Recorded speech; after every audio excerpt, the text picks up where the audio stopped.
Я 3 дня даю срок на то, чтобы собрать материалы в протокол. Те, кто увлечен в коррупции, должны быть преданы публичной огласке. Об этом заявил глава региона на заседании по противодействию коррупции в республике.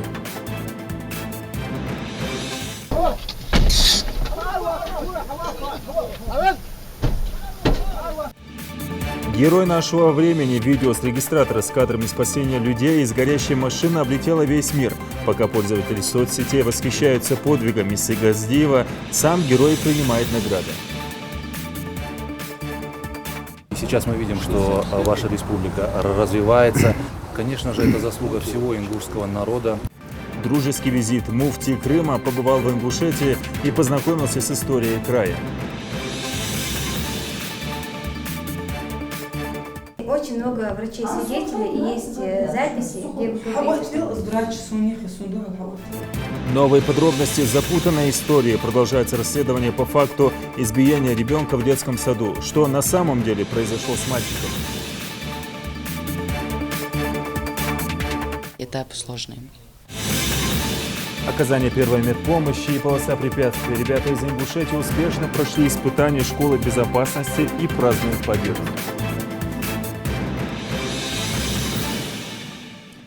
В прямом эфире информационная программа «Новости-24», в студии Амирхан Зортов. Здравствуйте. Глава региона провел в Магасе заседание комиссии по координации работы по противодействию коррупции в республике. Обсуждались несколько вопросов, в том числе результаты проверки достоверности, полноты сведений о доходах, расходах, об имуществе и обязательствах имущественного характера служащих. Все подробности в следующем материале. В начале встречи прокурор Ингушетии Андрей Васильченко доложил, что во всех государственных и муниципальных органах назначены лица, ответственные за предупреждение коррупционных правонарушений. На всех порталах органов госвласти функционируют интернет-приемные, куда граждане могут обратиться по любому вопросу, в том числе сообщить о коррупции. В текущем году прокуратурой республики проведены проверки исполнения законодательства государственной службы противодействия коррупции в части соблюдения государственными гражданскими служащими и руководителями учреждений Республики Ингушетия установленных для них антикоррупционных запретов, ограничений обязанностей, в том числе по представлению неполных и достоверных сведений о доходах, расходах, об имуществе и обязательствах имущественного характера. За отчетный период прокуратуры республики выявлено 620 нарушений законодательства государственной и муниципальной службы. В аналогичном периоде прошлого года их было 747, то есть пошло на спад. На устранение некоторых, которых принесено 28 протестов на незаконный правовой акт. Аналогичный период прошлого года 113. Внесено 56 представлений. Аналогичный период прошлого года 51. По результатам рассмотрения которых дисциплинарной ответственности привлечено 110 должностных лица, аналогичный период 102. Предостережено 99 должностных лица о недопустимости нарушения закона. Проверочные мероприятия проведены в органах МВД России по Республике Ингушетия. Выявлено 47 нарушений, внесено 3 представления, по результатам рассмотрения которых 52 должностных лица привлечены к дисциплинарной ответственности. МВД жестко реагировало на данные нарушения. УФНС по Республике Ингушетия выявлено 63 нарушения, внесено 3 представления, по результатам рассмотрения которых 6 должностных лица привлечены к дисциплинарной ответственности.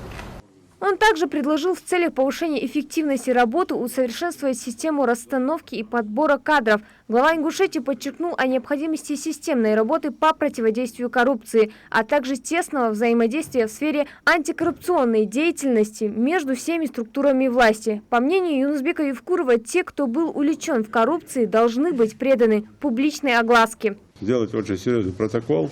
Я 3 дня даю срок на то, чтобы собрать материалы в протокол. В течение недели доложить вам и Сергею Алексеевичу вам, вот какой-то там опыт, практику возьмите, на телевидении сделать такой час, как он будет называться, там, коррупция там, или против коррупции, вот что-то такое. Естественно, взаимодействие с прокуратурой в первую очередь и с теми структурными подразделениями МВД, ФСБ, Следственного комитета, который будет давать материалы. Но их надо выверять, и в рамках того, что можно озвучить, об этом надо говорить. Сколько, чего, как, фактами и так далее, чтобы это все понимали. А то мы знаем, что Федеральная служба безопасности взяла где-то какого-то там гаишника, который брал взятку, или взяла там ФМСника, который там, женщина там брала взятку, там рука, все видно, а общество не знает. Кроме того, в ходе заседания руководитель региона прокомментировал жалобы жителей Магаса, которые сетуют на то, что не могут устроить своих детей в столичные школы. И это несмотря на то, что проживают рядом с учреждениями образования. Юнусбек Евкуров дал поручение проверить все школы и выявить учащихся, которые ездят из других населенных пунктов. По школам Магас я в ближайшее время буду проверять, там задачу поставил правительству, но здесь, Андрей Иванович, надо прокурора города подключить. Почему детей, которые живут возле школ, школу не принимают, но при этом в школе учатся, из других населенных пунктов привозят? Но мы видим, да, каждый день там проходящие газели, там, привозящие детей, машины заходящие, выходящие. Это проверить 5 секунд. Это раз. Второе, я запретил временную регистрацию делать в Магасе. Это два. Нет, это два. Это, я же говорю, это комплексная проверка. И третье, любая регистрация, временная регистрация, если нет участкового, если не ставится на учет человек, то это не делается никак. И тогда участковый, да, вопрос, какой периодично он обходит свой участок и проверяет. И еще дальше, у нас есть еще комитеты по делам молодежи, социальные отделы, куча всего, которые проверяют этих детей, в том числе родительский комитет школы. Вот здесь вопрос, почему родительский комитет допускает, вы должны лично, вот класс там есть у вас, ваши классные руководители должны лично обойти все квартиры в течение недели и убедиться, что родители здесь живут. И вот здесь комплексную проверку надо проводить. Я там стал задачу, проведите эту проверку. И в классах, где должны учиться там по 22 человека, по 36, по 42. Ну, это как может быть такое? Вот с населенных пунктов пускай 1500 мест возят, но не так, что живущий здесь, он возит туда в школу, а те сел везут сюда. Так не должно быть. Я про это говорю. Разберитесь с этим вопросом, изучите. По результатам заседания глава Ингушетии дал ряд поручений, позволяющих усилить работу по противодействию коррупции в сферах, наиболее подверженных коррупционным рискам. Хади Добрева, Хусейн Гагиев, Юсуп Ханиев. Новости 24.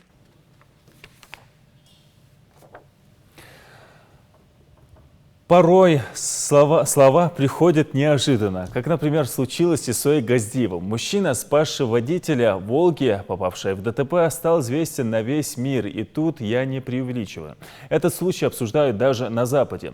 Там видео, на котором Иса вытаскивает человека из горящей машины, стало вирусным. Решительные действия мужчины впечатлили тысячи людей. Все они называют Ису одним словом – героем. Материал Заремы Ивлоевой. Малгобек, районная больница. В отделение травматологии навестить Урусхана Тхостова спешит семья Газдиевых.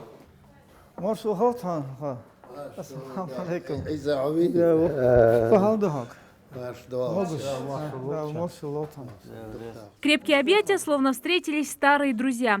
На самом деле эти люди видятся второй раз в жизни. Именно благодаря Исе Газдиеву участник ДТП отделался небольшими травмами. Все случилось на федеральной трассе М-29 2 июля при въезде в Троицкое. Газдиевы возвращались домой со свадьбы. Заметив ДТП, очевидцы остановились. Через несколько секунд в «Волгу», которая пыталась объехать место аварии, врезается другая легковушка.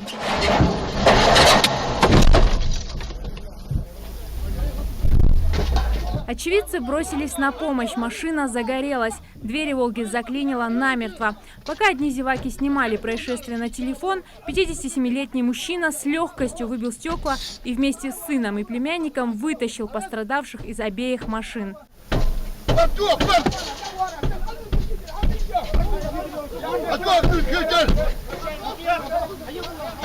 سمعت بلادي وكيس كده خطر دين الدقة ديوان زلتين والله 115 килограмм у меня вес дион والله было пушок моды арвия красоту. Газдиев и не подозревал, что через несколько дней станет народным героем. И в Ингушетии есть свои герои. Видео набрало популярность в социальных сетях. О неравнодушии очевидцев рассказали и в федеральных, и зарубежных выпусках новостей. В Ингушетии очевидцы серьезной аварии спасли из огня двоих мужчин. Происшествие попало в объектив видеорегистратора. В обычной жизни он охранник Троицкого детского интерната и отец 3 детей. В молодости увлекался тяжелой атлетикой. В свои неполные 60 в отличной физической форме. Каждое утро Иса проводит в этом импровизированном тренажерном зале. Сам свой поступок чем-то из ряда вон выходящих не считает.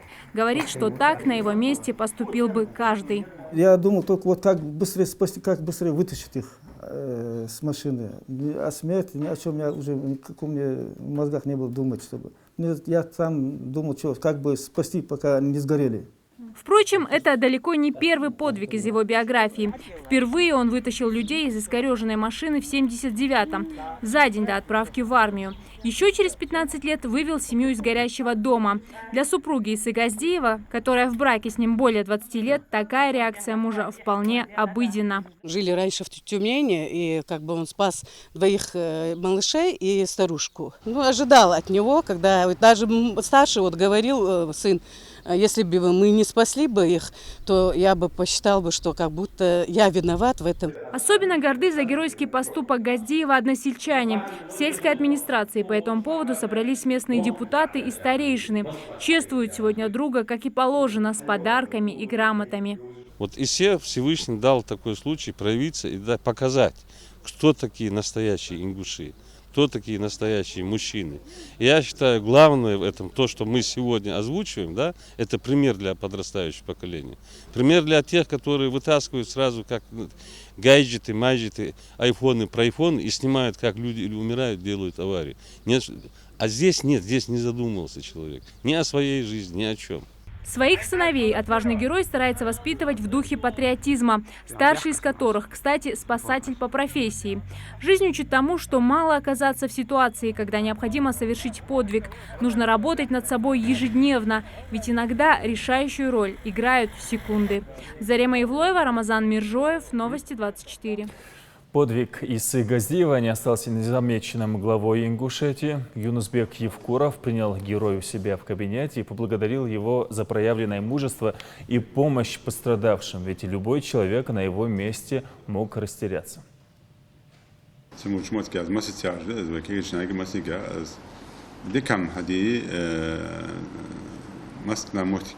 Время подвигу или место подвигу везде есть, но не каждый сориентируется. Первый не сориентировался, не понял. Поэтому занятие, как надо себя вести, как надо. Руководитель субъекта отметил, что поступок Исы Газдиева – это и пример для подрастающего поколения, и наглядное пособие, как действовать в экстренной ситуации. مثلا يقيق خوجها غازيتك فيتك فوق الموضوع صار ينسى حي ضروري صار ديزل بنغب خون لبوا هم حقيقة اشقاب بيز المولو حمر جا كيشنا مثلا بريمير قش مش بريمير شيء سعد الله لبوا بوصل بيتي لبوا سجي والله سري سنتيت سنوقس الدري إذا قرآن شو مثلا ديش عشاش حيا الموضوع ميال بموديك حمده أنا بركة خالد ديريس خالد. К медали почетный житель сельского поселения Троицкое Иса Газдиев добавил еще одну награду. Юнусбек Евкуров наградил героя юбилейной медалью 25 лет Ингушетии.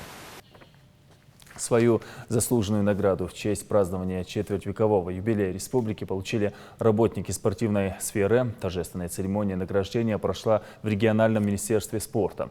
За весомый вклад в развитие физической культуры и трудовые успехи юбилейную медаль 25 лет Ингушетии получили 7 руководителей подведомственных учреждений. Напомним, накануне для отбора достойных кандидатур на вручение госнаград был проведен конкурс «Лучший работник». Они давно служат работе Министерства спорта. Каждый из них сам в детстве и юношестве занимался спортом, показывали хорошие результаты и там, и на руководящих должностях они показали себя с лучшей стороны. И сегодня мы представили список главе республики, и они были награждены.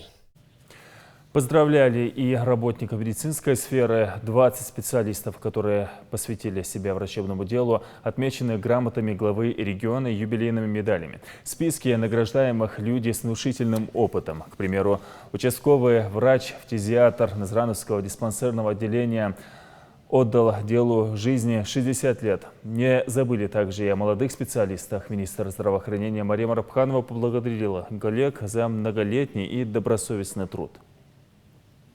Каждую вашу кандидатуру мы согласовывали с главой, и это тоже признание вам, признание нам всем. Еще раз хочу вам сказать огромное спасибо за ваш труд. Работа врача-педиатра, она вообще вдвойне тяжелее, чем работа любого другого врача, потому что здесь работаешь не только с ребенком, но работаешь также и с родителями. Это вдвойне. Ты здесь не только врач, ты здесь психолог и должен оказывать внимание не только ребенку, но также и работать с родителями. Поэтому, конечно, вот когда такая работа тяжелая, и если оказывается внимание, оно вдвойне приятнее и дает, конечно, огромный стимул в работе. Огромное спасибо всем. В Ингушетию с дружеским визитом приехал муфти Крымской республики. Хаджи Эмирали Аблаев побывал на мемориале памяти и славы и узнал много нового об истории ингушского народа. Репортаж Марии Мистоевой.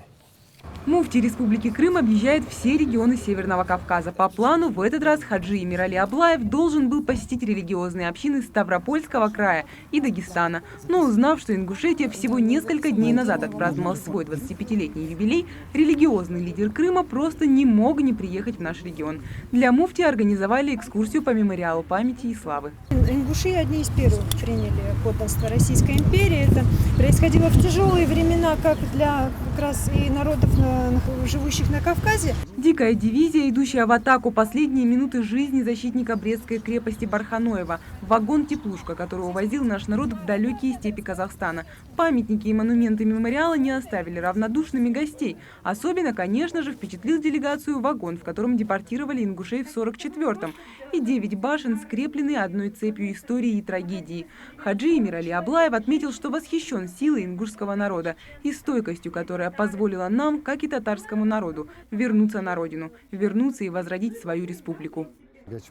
Те этапы, тот период, который пережил ингушский народ, начиная с 1944 года до наших дней, то действительно это были тяжелые, сложные времена, мы видим, но на данный момент ингушский народ вместе, едино переборол все эти сложности. И сейчас мы видим, что ваша республика развивается.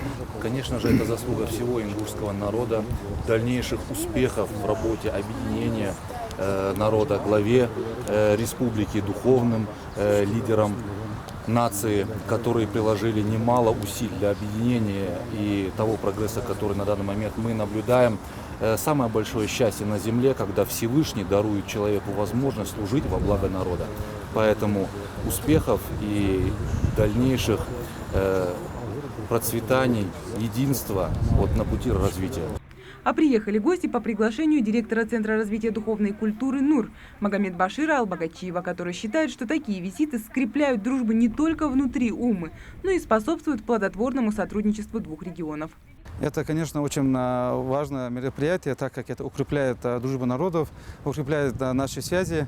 Это, я могу сказать с уверенностью, это первый визит вообще официальных духовных лиц Республики Крым, нашей республики. Этот визит муфтия в наш регион первый, но уж точно не последний, уверены члены крымской делегации. В будущем Духовный центр республики намерен наладить сотрудничество с религиозными общинами всего Кавказа. Мария Мистоева, Рахман Цуров, Новости 24.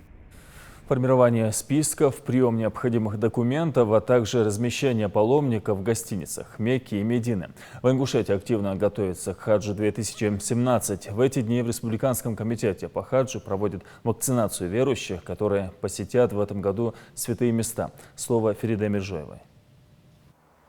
Медпункт для проведения вакцинации расположился в региональном комитете по хаджу. Прививки от менингита необходимо провести как минимум дней за 40 до вылета. Только после всех обязательных процедур врачи выдают сертификаты, без которых будущих хаджи не допустят за границу. На сегодняшний день, у нас второй день идет вакцинация.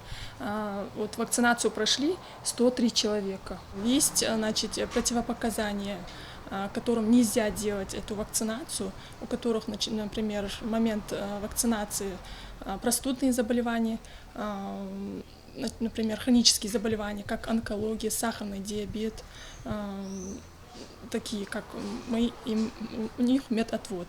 Они, значит, не делают вакцинацию. Остальные все у нас проходят. Здесь же врачи проверяют общее самочувствие перед вылетом. Для тех, кто в этом году не проходил проверку легких, во дворе разместился передвижной пункт флюорографии. Медкомиссия продолжит работу только до 18 числа. Те, кто не успеет в этот срок получить сертификат, сможет пройти вакцинацию в прививочном кабинете республиканской поликлиники. Более того, ближе к хаджу в комитет будут переданы лекарственные наборы, а группу паломников во время перелета будут сопровождать медики. Таким удобством здесь не нарадуются. خنوتي غاش حلقة هنشوف غاش أوباس سملوت سأوب عندي تريت مغابين غاش ديك دقة دواء ما سملوت يلوج بين أتو بحقا ديار رياس خو خزغوق دير خزنق دير هنت سايبان كساش بريف كجيا تخي لوخ كيش مسلوتشا بريفير كجيا سنين كجيا خا هنت كيتشلوش ليال قخيت ماتي دخ كيتش دنتخو دالي عندلي دال دачак долти. В этом году республике по квоте выделено 1400 мест. Все организационные вопросы взяла на себя туристическая фирма «Иман Тур» и региональный комитет по хаджу. В конце июля во всех районах республики планируется провести обучающие семинары. Время обозначено у нас. Это будет в субботние дни. Это будет 22 июля в Дом культуры, значит, города Назрань, Малгобек и Сунжи. И просим всех паломников, проживающих по каждому своему району, прибыть вовремя и для встречи и проведения семинаров. А уже в начале августа в летнем амфитеатре планируется провести итоговое заседание с участием всех паломников. Авиаперелет, оформление визы и проживание в Медине уже организованы. Первый вылет в священные места намечен на 23 августа. Передай Миршоева, Мейрбек Миршоев, Новости 24. Глава республики посетил территорию, которая в последнее время используется как вертолетная площадка.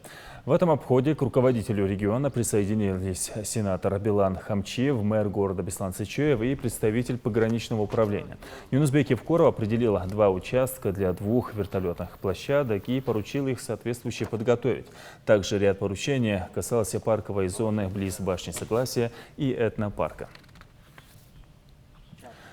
У всех своя правда. В следующем сюжете речь зайдет о том самом мальчике, которого недавно бурно обсуждало все ингушское интернет-сообщество. Фотографии Абдулмалика Далакова со свежей гематомой на лице попали в сеть после того, как мама начала бить тревогу, заявляя о том, что мальчика избила воспитательница в одном из дошкольных образовательных заведений. Но работникам детского сада есть что ответить на обвинение матери ребенка. Пока в этой истории сложно разобраться, от чего или от кого пострадал Абдулмалик. К сожалению, сам мальчик не может рассказать, что произошло на самом деле. Моя коллега Мадина Пугоева постаралась выяснить новые подробности этой запутанной истории.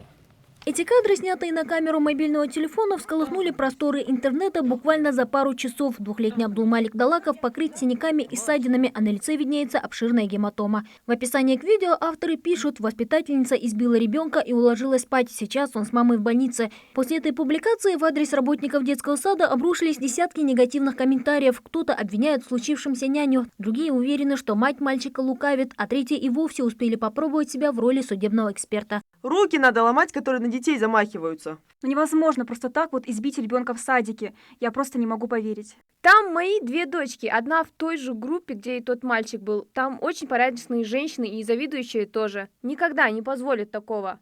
Я не думаю, что дядя избил ребенка. Может, дети сами подрались. Может, с лестницы упал. Да мало ли. После того, как на теле мальчика обнаружили гематомы, мать поспешила привлечь к решению конфликта представителей правоохранительных органов. После дачи показаний она обратилась к нам в редакцию и рассказала о случившемся.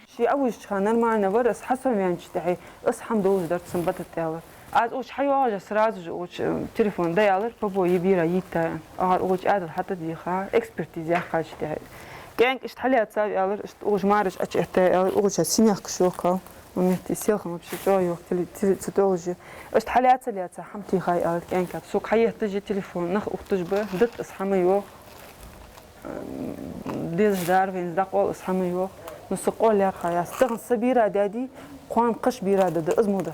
Между тем, воспитатели детского сада заявляют, что мальчика в этот день мать привезла с опозданием. Камеры видеонаблюдения зафиксировали появление матери с ребенком в 11 часу дня. Именно тогда няня и заметила на лице у малыша 2 небольших синяка.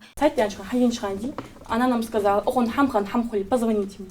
Значит, мама была в ожидании того, что с ребенком что-то должно произойти? Да. Потом к 15:30 я обнаружила это все. Потом сразу мы позвонили матери. Мать пришла. Она заходит, она даже не посмотрела на мальчика. Осудила душу. Она мне это говорит именно осудила душу. Сразу убежала. Брат приехал. Брат приехал. Участковый варшится. Ну, показал, что участковый варх. Он сразу зашел, кинулся на меня, взял меня вот так и назвал меня 3 раза грязными словами. Также и других работников он назвал. В этот же день, признаются воспитатели, в адрес работников детского сада обрушились не только оскорбления и угрозы. Родные и близкие Абдулмалика решили повлиять на дальнейшие показания няни ребенка. Не прошло и часа, как мне звонит мать ребенка и говорит мне: вот сейчас через 5 минут подъедет мой брат, скажешь ему, что он якобы у вас вчера упал, и мы побоялись вам это сказать. Между тем, мать продолжает стучаться в двери медицинских учреждений. Сначала Танзила Далакова жаловалась на то, что в результате побоев значительно ухудшилось состояние мальчика. Медики тут же принялись осматривать малыша, а после провели дополнительное обследование. В ходе осмотра было выявлено то, что у ребенка воспаление горла плюс насморк.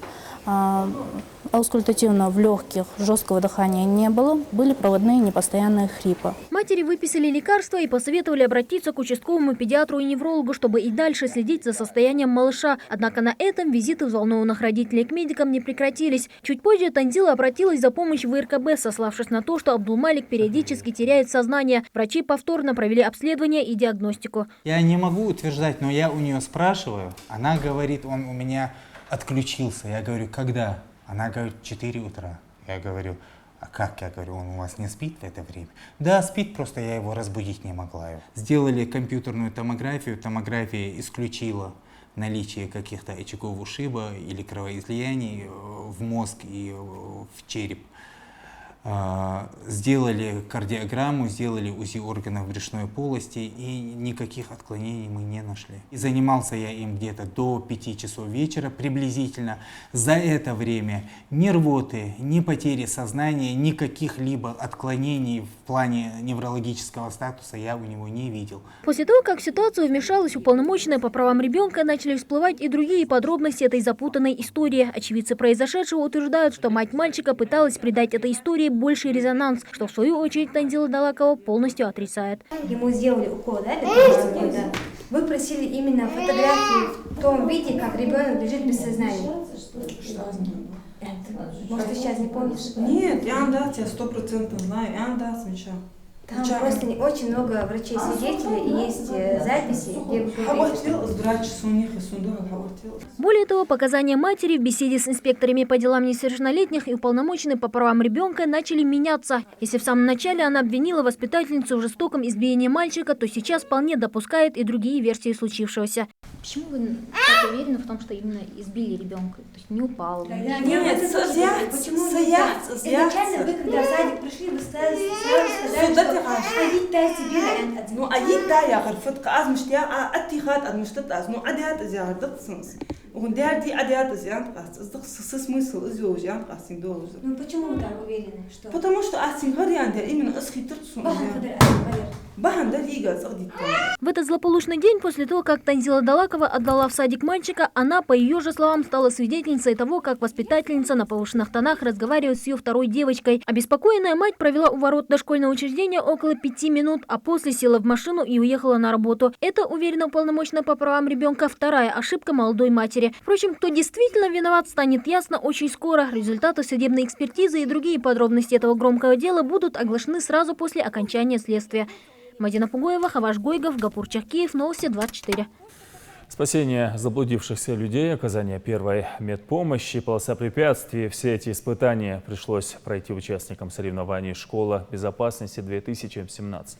В этом году в состязаниях участвовали ученики 7-й школы Псидаха. Выступление ингушских ребят можно назвать очередным успехом. Они выиграли соревнования. Победители чествовали в региональном МЧС. Репортаж Амины Боковой. Соревнования учащихся «Школа безопасности-2017» собрали в Чеченской Республике около 100 школьников со всего Северного Кавказа. В течение 5 дней ребята проходили различные испытания на ловкость, выносливость и знания пожарно-спасательного дела. Команде 7-й Псидахской школы, несмотря на большой опыт, пришлось сильно постараться, чтобы вырвать победу у конкурентов. Труд и выносливость, которые проявили ребята, высоко оценили на торжественной церемонии награждения победителей в региональном управлении МЧС. Если со временем когда-то вы выберете дорогу, связанную с МЧС, будь то пожарно-спасательный колледж, который находится у нас на территории республики, будь то учебное заведение МЧС, конечно, мы в меру наших возможностей будем вам в этом выборе помогать. Готовиться к состязаниям учащиеся начали еще месяц назад. В лесах Малгобека ребята вместе с педагогами оттачивали навыки спасения заблудившихся и утопающих, а также оказания первой медицинской помощи в экстремальных условиях и готовились к полосе препятствий. Беспокойство именно за маршрут выживания, потому что самый сложный. То есть там 5-километровый маршрут, основная проблема была сильная жара. Там больше 40 градусов жары, и именно это больше всего, тяжелее всего было. Соревнования начались с пожарной эстафеты. Ребята должны были преодолеть 100-метровую полосу препятствий и спасти человека из горящего дома. Успешно преодолев эстафету, ингушская команда отправилась покорять маршрут выживания. Это 16 испытаний, в числе которых подача сигналов бедствия и прохождение веревочного городка. Самое первое – определить сторону света. Первое задание – без компаса. Этапы сложные. Переправы, подъемы, спуски. Через реку переправлялись. По итогам всех заданий школьники из Ингушетии стали самыми лучшими в младшей возрастной группе. Теперь у них есть возможность побороться за звание чемпионов на всероссийских соревнованиях. Амина Бокова, Хаваш Гойгов, Новости 24. Труженики ГУПа «Асканов» приступили к жатве озимых. Работы стартовали в начале текущего месяца. Аграриям предстоит в общей сложности собрать около 4000 гектаров культуры. Тамерлан Хамхоев продолжит. В государственном унитарном предприятии имени генерала Асканова работу по уборке озимой пшеницы начали совсем недавно, всего несколько дней назад. Но несмотря на это, жатва продвигается усиленными темпами. 200 гектаров в день – цифра весьма впечатляющая, но и на этом, однако, аграрии не думают останавливаться. 16 единиц техники в распоряжении предприятия дружно бороздят просторы плодородных земель ГУПа. Солнце еще высоко, а рабочие, несмотря на жаркую погоду, трудятся, не покладая рук. Труд аграриев максимально автоматизирован. Оборудованные по последнему слову техники комбайны пришлись очень кстати. Вот и Аслан Беков, выбравший уже в 14-летнем возрасте профессию комбайнера, внимательно следит за тем, чтобы компьютер ничего не перепутал. Труд рабочих не должен пропасть зря. Новый комбайн, чуа чур авал ежас комбайн ерг халш компьютере шемел да балгужда хаукужда халхой канер комбайниш чур авали ерг демел вахки бахви голор авоч кондиционер йол марзеник даже йолче дик комбайнже баля. Рабочим предстоит пройти на своих железных конях еще не один раз по этим полям. Впереди работы не меньше. Однако прогнозы в ГУПе делают утешительные. Жатву завершат в срок. Ведь недостатков техники и рабочих руках здесь не знают.